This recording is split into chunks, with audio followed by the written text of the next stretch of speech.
Rescue or recovery of 39 children. Let's listen.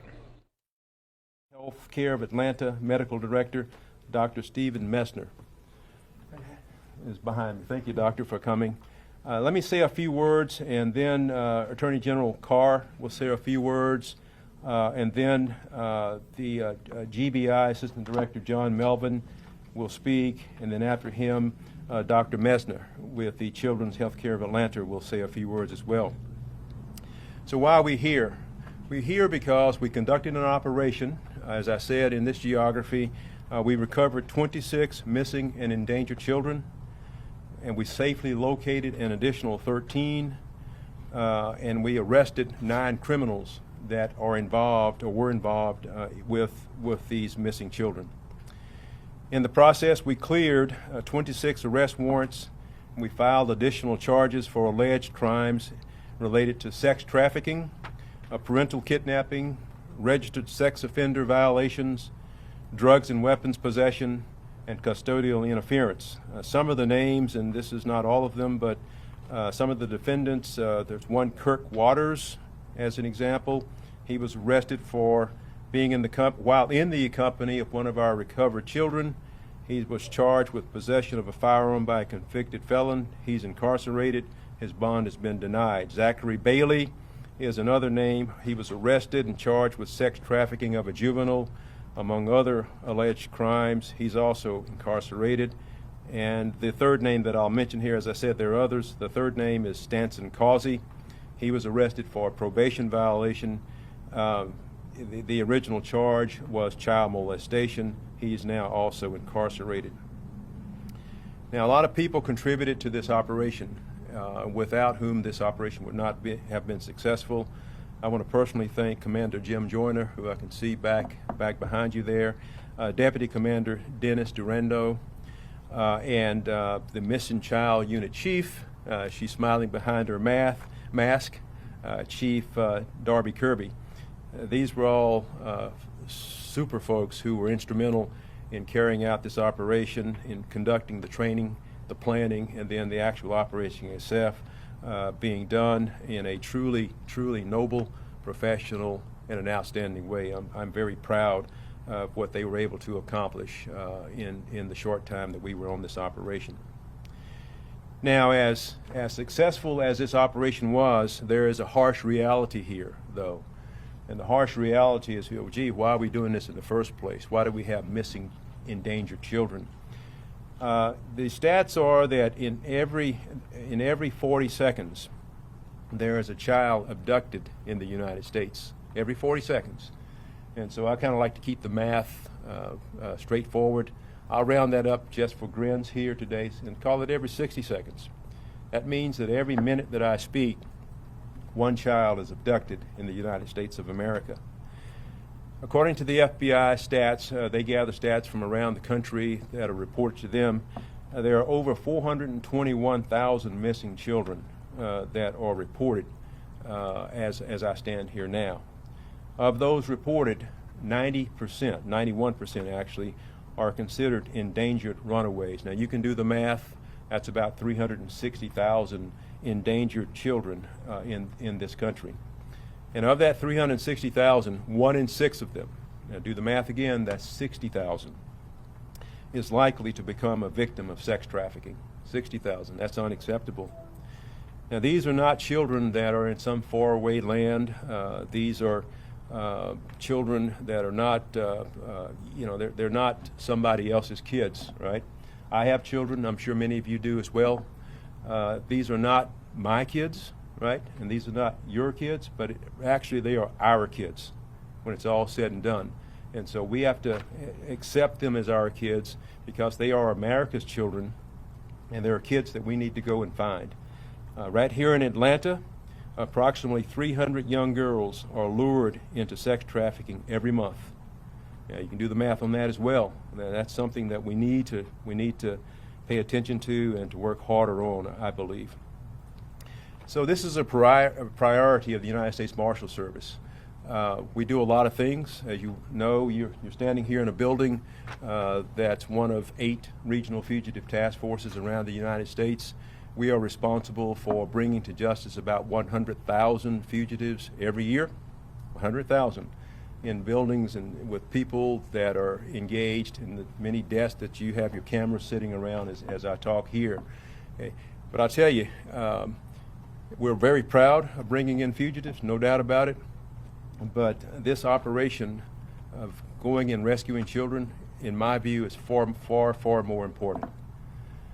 The numbers are not nearly the 100,000 when we talk about missing children that we are able to recover. But one missing child is worth thousands, in my mind, of fugitives that we go out and get. So we have a number of partners that we work with here, and I'm going to name them in a minute just to make sure that everyone gets the proper credit that's due, because I don't believe that my agency is due any credit whatsoever when it comes to this particular mission. Yeah, we were here, we're part of the leadership and the planning and the training and the funding and all of that, but we can't do it without the partners that we have to help us get through these things. So our mission in the Marshal Service with respect to missing children is a national mission. There are United States Marshals in 94 different districts around the country and in the American territories, so we have a presence virtually everywhere. What I'd like to see is that we have a missing child mission virtually everywhere as well, so that we can help to bring these many thousands of missing children home. Since 2005, we've recovered nearly 2,000 missing children in the Marshal Service. These fit in a particular category. I keep using the term missing endangered children. That means something to us. These are children that are in an environment where they are the victims of a violent crime, or they are in an environment where there are certain factors that are being brought to bear that makes them endangered. They're the subjects of sexual assaults. They're the subjects of sex trafficking, molestation, and things of that sort. And then there are other factors that we also look at as well. So it's a big mission when it's all said and done. There are big numbers, and there's plenty of work to go around for law enforcement agencies. Some of our partners, I said I'd mention those, so we'll make sure we understand who all may be involved here. First, the National Center for Missing and Exploited Children, which has its offices in Arlington, Virginia, but they work cases all over the country and in many cases all over the world. With their partnership with the FBI and with the United States Marshal Service, we're able to do some really good things with them. Here in Atlanta, we've had the State of Georgia Attorney General's Office, the Georgia Bureau of Investigation's Missing Child Recovery Unit, the Georgia Department of Families and Children Services, as I said, the FBI, and its Metro Atlanta Child Exploitation Task Force, and a number of local law enforcement agencies from Atlanta and Macon, Georgia. Now, the 26 kids who were rescued during Operation Not Forgotten, these rescues were a direct result of the collaboration among many agencies, particularly the ones I mentioned. I want to say again that these are the most at-risk and challenging recovery cases in the area. Okay? You can think of the U.S. Marshal Service as being expert, I think the best, at finding people anywhere in the world. These particular cases, finding children, are equally difficult. And so the expertise that I think we can bring to bear is necessary for us to achieve the success that we've achieved in these kinds of missions. Now, we are also conducting these missions in other cities around the country. I'll give you an example here. We have Operation Safety Net, which is ongoing as we speak in Cleveland. So far there, during the few weeks of operations, we've recovered 15 missing children, and we've arrested at least 2 individuals and seized a number of weapons associated with those individuals. There is an operation ongoing in the city of New Orleans. It's called Operation Summer Rescue. That one's kicking off, and we expect to see similar successes in that area. My agency is committed to this mission.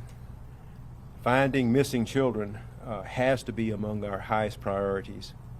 My message to the missing children and their families is very simple, and that is the way we look at fugitives.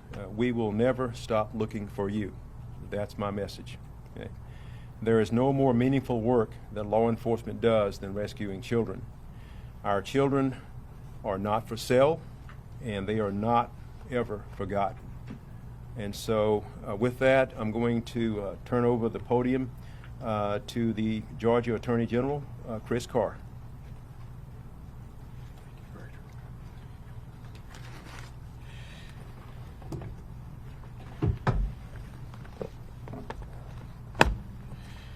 Director Washington, thank you so much for being here. Your presence means a great deal, and we are so grateful for you taking the time to be in Atlanta today with us and for the partnership in this particular operation. And I want to thank everybody that's been a part of this.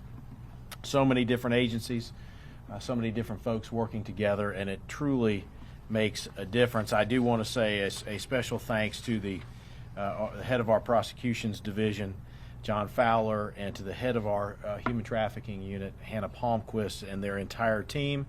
This unit is new for our office. It is a first of its kind in state history, and when we launched, we had high expectations for the team, and they continue to exceed them, and we could not be more proud of the work that they are doing each and every day, and we're so proud of the work that we are doing with our partners like the U.S. Marshal Service, the GBI, and those that are standing up on the podium today.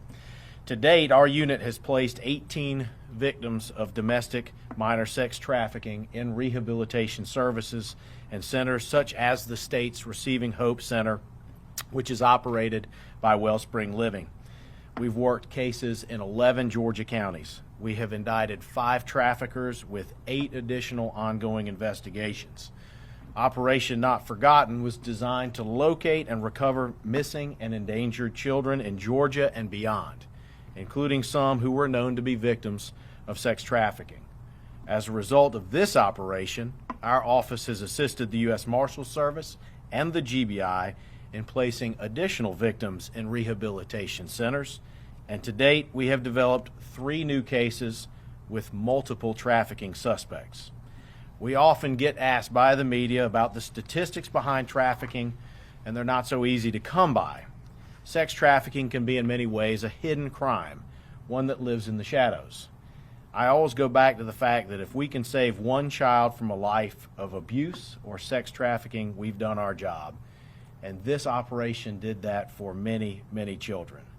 Children who were not given a fair shake to begin with, children who maybe would have fallen through the cracks had it not been for the dedicated efforts of law enforcement officials that worked this operation. And the work that these men and women did during these 2 weeks will be life-changing for these young children. And I cannot praise them enough for a job well done. Our human trafficking unit's main role in this type of operation is to assist throughout, help coordinate services for victims, and ensure that any criminals involved in the abuse or trafficking of these children are held accountable for their despicable actions. Our prosecutors work with investigators to identify the signs of domestic minor sex trafficking and what we need from the scene in order to build strong cases against buyers and traffickers.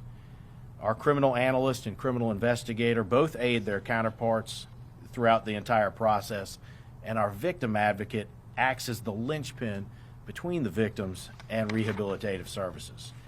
We're lucky in Georgia to have great partners in the recovery space who truly can step in when these operations conclude and carry the torch on providing rehabilitation services. I also want to thank Governor Brian Kemp and First Lady Marty Kemp for ensuring that we had the resources in order to do this through our Human Trafficking Prosecutions Unit. And I also have to commend our president and the administration for the resources that they have provided as we fight human trafficking. So I want to thank again the partners that we've had at the U.S. Marshal Service for including us as a partner from the early stages.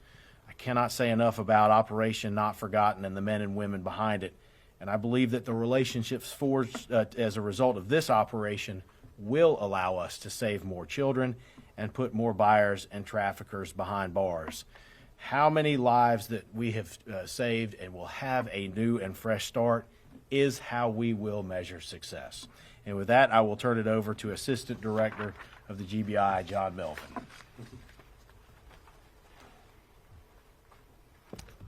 Evil exists, and to address it requires leadership that will identify it, call it out, and deploy the necessary resources to end the problem and clean up the mess. To address it requires agents and foot soldiers and prosecutors that are willing to take the fight to the enemy. That is why I'm so thankful for the leadership of the Trump administration on the federal level, as well as Director Washington, Attorney B.J. Pack, and our brethren at the FBI. And on the state level, I'm very thankful for the leadership of Governor Kemp, Director Reynolds, as well as Attorney General Chris Carr. Evil exists, and it requires the coordinated partnerships to maximize our impact against it. So I want to thank every agent, every marshal, every member of the Bureau, the FBI, and every local agent that participated in fighting this evil. And whether you're behind a keyboard or you're on the street for a takedown, I want you to know that you made a difference. I want to say thank you to our leadership also for recognizing the need for a holistic approach as we fight evil. For not only did we take them down, but we're also partnering with Wellspring as well as CHOA to clean up the mess. CHOA and Wellspring are really providing a ministry to the harmed souls that this evil has caused. I'm grateful for our leadership and our agents, the members of the GBI like Debbie Garner, and our SEAC unit who helped track them down. I'm thankful for the U.S. Marshal's Office and Marshal Yeager who allowed us to participate in this effort. I want y'all to continue to pray for Hannah Palmquist, who's the head of the Human Trafficking Unit at the AG's office, as well as John Fowler, because we're only halfway to the gold line. We need to hold these perpetrators accountable, and we need to make sure that they are incarcerated so that they will never again perpetrate their evil against the children of the state of Georgia. Thank you. I want to say thank you again to Dr. Mesner and to those that are engaging in the ministry to help our children get better. May God bless you all.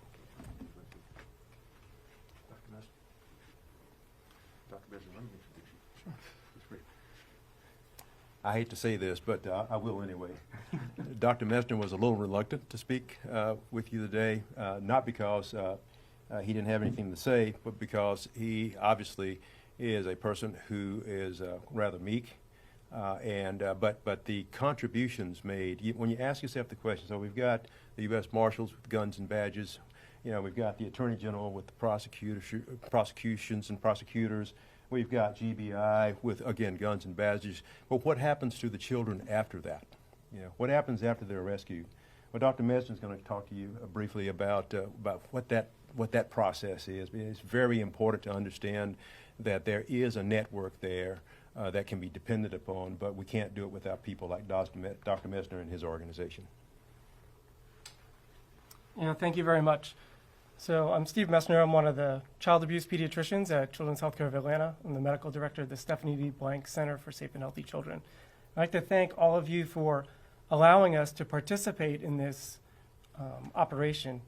It's really important for these children that once they're recovered that we can start the healing process.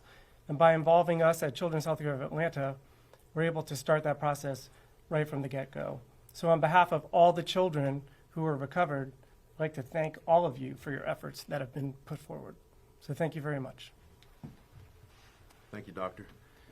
All right, with that, I think that's all who volunteered to speak today at the conference, but everybody, you see the people here who are present to answer any questions you might have in addition to myself. So with that, we'll open it to questions.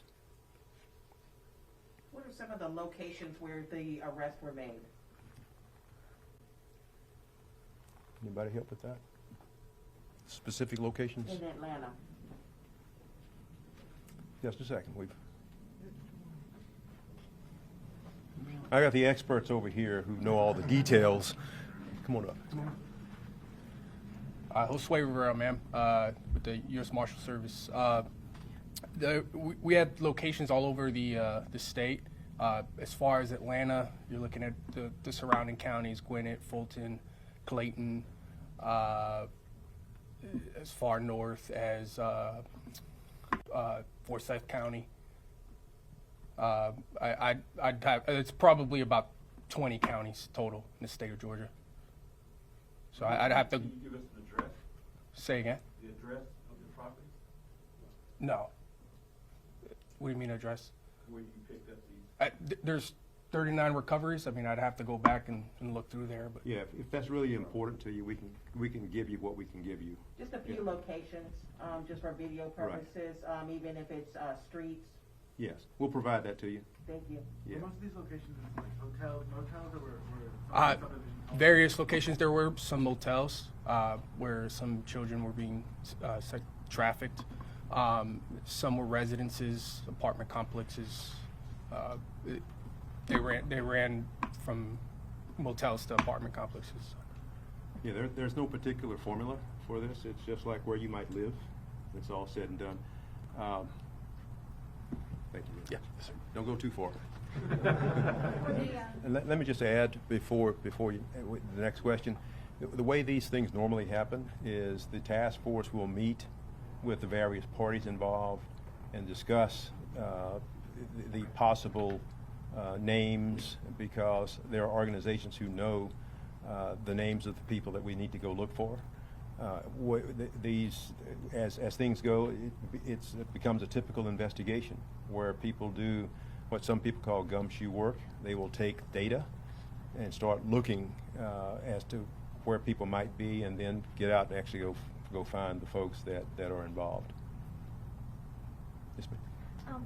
Of the 39, you've got 13 who you just had the safe location of. So what happens with them? What kind of does that safe location mean, and what does their kind of future look like? What's that situation? Yeah, as I understand it, and again, we've got experts here, as I understand it, that particular 13, these were children that law enforcement felt that they sort of needed a health and welfare check, if you will, because we were just not certain as to what their current conditions were. So someone was sent to find them, so we had to use our expertise to actually locate them first, and then go verify as to whether or not they were actually endangered. And if they were, then they would be removed from those environments and taken into the system that we have discussed today. If they were not, then they continue to live where they are. Of these children, do you know how many were victims of sex trafficking? 15 of 15 50. of the 39? Of the 9 arrests, how many were in Macon and how many were in Metro Atlanta area? We can get that for you. We'll And get then that. are you expecting to make any more arrests through this operation? Yeah, this operation has concluded, but that doesn't mean that we won't continue to work with the agencies here. And, you know, as names pop up, we will go and work and find those folks. What has happened as a result, I think, this is probably a very accurate statement, is as a result of working together, we are now very, very comfortable working together as a task force. So the people who actually worked inside, who actually do the work like you saw a moment ago, those are the folks who have established relationships with others inside the other agencies that are involved. So phone calls will be made. So when a critically missing child is identified, there'll be people working to go find that child. So that's one of the big benefits of things like this, is we get to know each other better. I know that in this particular case there was some reluctance by at least one agency in working with the United States Marshal Service because of all the stuff that you hear, which I consider to be false, but that you hear around, that's happening around the country. But after working with this agency, it becomes very clear that we're easy to work with, we're dedicated to do these kinds of things, we want to do these kinds of things, and we're here to serve. Does anyone who has past experience with this notice any kind of difference that the pandemic played on this? Was having more people at home make it easier, harder, just kind of like with traffic flow? Was there any kind of difference on what this mission was like in a pandemic versus past Yeah, months? well, I'll give you the 60,000-foot view, and then if anybody has any specific view about that, feel free to add. The 60,000-foot view is yes, there is a difference. The pandemic has slowed the pace of a number of things. For example, this particular operation actually was supposed to kick off in January of this year. I believe that I got that right. And then we tried some things up to March, and then in March we had to shut down, sort of reassess how to do things. The United States Marshal Service is famous, in my view, for finding a way forward. So we had to sit and find a way forward for a lot of things, including this particular operation. So it was kicked back up in early August and has now concluded. Yes. I know this is something relatively new to the U.S. Marshal Service, but having this new ability as of 2015, do you think that signals either a recognition of the fact that sex trafficking, and especially minor sex trafficking, is such a problem in the country, or do you think it's just finding new ways to address it? I believe that it's finding new ways to address it. I was a member of the George W. Bush administration before I became a member of the Trump administration. And in that administration, we created what's called Project Safe Neighborhoods, and Project Safe Childhoods, in addition to Project Safe Neighborhoods. But Project Safe Childhoods was focused upon children, and what we saw at that time as exploitation of children, primarily online and things of that sort, but it was happening in the sex trafficking world as well. So this is an expansion of the United States Marshal Service's authority. Over the last 4 years now, we have expanded our capabilities and expanded the people, the number of people and the resources to actually do this particular mission. You can expect to see us have a further expansion. The Chief Kirby is back there. She's shaking her head up and down. I've already talked to her this morning. I said, look, these are excellent numbers.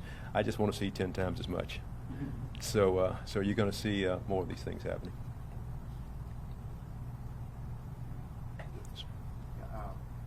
So we all appreciate what you guys are doing. I think you guys are doing a great job. I would just like to know when you help the younger kids and some of the kids that are going towards adulthood, is there any additional resources so they don't fall back into the cracks of being exploited, like maybe education, maybe housing as they kind of reach of age? Yeah. Any of the experts want to address that? Chris Carr, I will say that's where the partnerships come in, like with a Wellspring Living and others. And it's Wellspring just happened to be the State's Recovery Center, but the wraparound services that are needed for children or for the victims can be extensive. There's an evaluation that is done. I'd encourage you actually to reach out to Wellspring to learn about the specific details. But absolutely, each person is different. There may be physical needs, there may be mental health needs, there may be educational needs, but the rehabilitation side is critically important for exactly what you just said, so you don't fall back and you get the services that you need in order to continue to move forward. And there's some great organizations that are doing it. Wellspring is one, and I'd encourage you to look into the specifics of each one of those organizations. Will list of some of those be provided? Yeah, we can get that for you. For this specific operation, is there an age range for the children who were rescued? What was the age range? 3 to 18. Yeah, 3 to 18. 17, 18. Yeah, usually 17 is the upper limit for that. Yeah, and as you might guess, the older the children are, the wider the range of reactions to being rescued become. Okay, not every endangered child actually wants to be rescued, but we're the adults in the room, as they say, and so we need to exercise our responsibilities as adults and go and take those children as old as they are in terms of being a child, up to 17, take them from that environment and put them into a safer environment. The range of responses that children give to being rescued range from, as I was told this morning, an interesting story, which I won't repeat here, but it's really quite simple, is a child gets rescued, and if that child has been the victim of sexual abuse, sexual molestation, and trafficking, then many times that child will be reluctant to talk to the rescuers. They get into an environment where then they finally feel safe, and there may be a dozen people around them, and then they just begin to cry. And then they typically will begin to thank those who have rescued them for taking the time and for never forgetting them, and hence the operation name, Operation Not Forgotten. There are others that are more difficult, who don't necessarily want to be rescued but have to be. And so the services that this gentleman mentioned over here a minute ago become vitally important to adjusting that mindset and to having them recognize the danger that they were in, and the value of their lives as human beings really starts very early, but they're not maximizing that value if they stay in an environment where they are actually being, pimped, if you will, and stuff like that. That's just terrible. But every so often, we will see people who don't want to come out of those environments, but who have to be brought out of those environments. These sex trafficking victims, are they linked to any criminal organizations? Is it widespread, or do you think it's relatively isolated as far as the number of folks? No, it's sex trafficking is a significant crime in the United States. I'll bet you the Bureau would tell you that it's something that they are struggling with, and that they're putting a major effort into it. It is not a onesie-twosie type crime. It exists. We have to get in our own minds the idea that, yes, sex trafficking occurs inside the United States of America, and it's something that we have to put more resources toward. Yes. Yeah, we heard the age range that you mentioned. How long, do you have a range, an estimate for how long they were missing, from 2 months to 4 years, what the smallest length of time was, what the longest was? Yeah, that's a good question. Did I recall the longest I recall was probably about 2 years, and some were a couple weeks, maybe.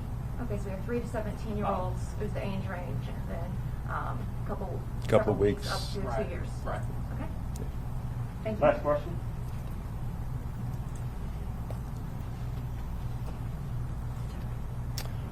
All right. Well, thank you very much. This is a worthwhile exercise, and thank you for coming. Take care of yourselves.